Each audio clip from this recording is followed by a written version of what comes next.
इस कहानी में कमला देवी सास है जिन्हें लगता था कि उनकी बहू रसोई में अनाड़ी है। नताशा बहू है जो नई सोच की थी और अपना स्पेस चाहती थी। आदित्य पति है जो अपनी माँ और पत्नी के बीच सैंडविच बन चुका था। घर में रोज एक ही बात पर बहस होती, खाना। कमला देवी को तीखा और मसालेदार खाना पसंद था, जबकि नताशा सेहत का ध्यान रखते हुए कम तेल का खाना बनाती थी। एक दिन तीनों ने एक साथ खाना खाया और उसके बाद आदित्य ऑफिस चला गया।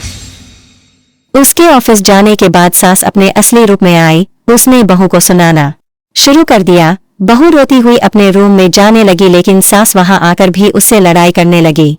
दोनों में लड़ाई इतनी बढ़ गई कि हाथापाई शुरू हो गई।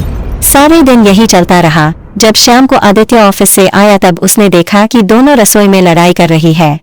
यह देखकर अगले दिन आदित्य ने एक योजना बनाई। शाम को जब सब खाने की मेज पर बैठे तो आदित्य ने खुद दाल बनाई थी। उसने दाल में जानबूझकर इतना नमक और मिर्च डाल दी कि खाना मुश्किल हो जाए।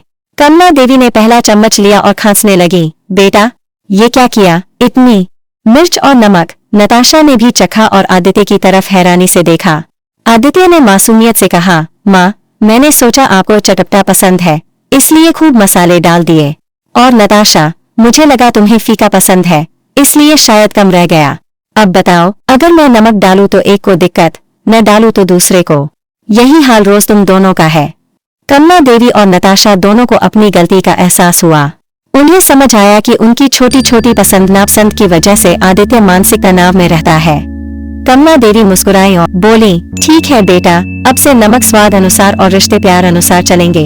उसके बाद सब ठीक हो गया। तो इस कहानी से हमें यह सीख मिली कि सास बहू की लड़ाई में अक्सर पति सबसे ज्यादा पिसता है। शांति तभी आ सकती है जब दोनों पक्ष एक दूसरे की आदतों को थोड़ा स्वीकार करना शुरू कर दें। कहानी अच्छी लगी तो लाइक और सब्सक्राइब करें। Thank you.